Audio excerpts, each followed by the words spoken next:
വിശുദ്ധ കൊച്ചുത്രേസ്യയുടെ നാമത്തിലുള്ള ലോകത്തിലെ ആദ്യത്തെ തീർത്ഥാടന ദേവാലയമാണ് നമ്മുടെ ഈ തീർത്ഥാടന ദേവാലയം. അതിന്റെ മഹനീയത മനസ്സിലാക്കിക്കൊണ്ട് പരിശുദ്ധ പിതാവ് നമുക്കായിട്ട് ഒരു സമ്മാനം, നമുക്കൊരു ഗിഫ്റ്റ് തന്നിട്ടുണ്ട്. അത് നമുക്ക് വളരെ സന്തോഷമാണ്. അതിന്റെ ലെറ്റർ അതിൽ ഗ്രാൻഡ് ചെയ്തുകൊണ്ടുള്ള കത്ത് അഭിനന്ദ വിൻസെന്റ് സാമുൽ പിതാവിനെ അദ്ദേഹം അറിയിക്കുകയുണ്ടായി. ഞാനത് വായിക്കാം. Papal indulgence for the Centennial Jubilee celebration of St. Therese of Lisieux Church, Tungambara, in the Diocese of Neyatunkara. His Holiness Pope Leo XIV granted the papal indulgence for the Centennial Jubilee celebration of St. Therese of Lisieux Church, Tungambara, in the Diocese of Neyatunkara during the feast celebration of the parish. നമ്മുടെ തീർത്ഥാടന ദേവാലയത്തിന്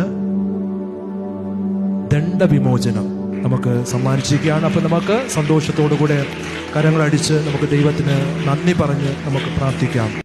പ്രിയപ്പെട്ടവരെ, എന്താണ് ദണ്ഡവിമോചനം?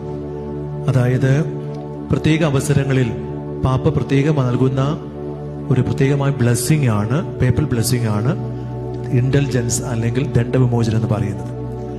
അതായത് നമ്മുടെ തീർത്ഥാടന ദേവാലയം ലോകത്തിലെ കൊച്ചുത്രേസ്യയുടെ നാമത്തിലുള്ള ആദ്യമായി പണിയെടുപ്പിച്ച ദേവാലയമാണ്.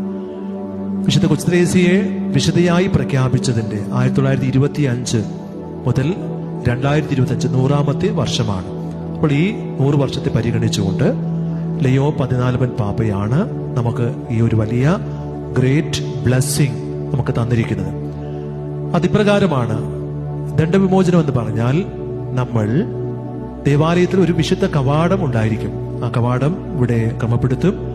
ആ കവാടത്തിലൂടെ അതിന് മുന്നോടിയായിട്ട് നമ്മൾ കുമ്പസാരിക്കണം. പൂർണ്ണ കുമ്പസാരം നടത്തി നമ്മൾ ഈ വിശുദ്ധ കവാടത്തിലൂടെ കടന്ന് ദേവാലയത്തിലെത്തി വിശുദ്ധ കുർബാനയിൽ പങ്കുചേർന്ന് പാപ്പയുടെ പ്രത്യേക നിയമങ്ങൾക്ക് വേണ്ടി പ്രാർത്ഥിച്ചുകൊണ്ട് നമ്മൾ വിശ്വാസ പ്രമാണം ചൊല്ലി സ്വർഗസ്ഥനായ ഞങ്ങളുടെ പിതാവേ പ്രാർത്ഥന, നന്മ നിറഞ്ഞ മറിയമേ പ്രാർത്ഥന ചൊല്ലിയാൽ നമുക്ക് പൂർണ്ണ ദണ്ഡവിമോചനം ലഭിക്കും.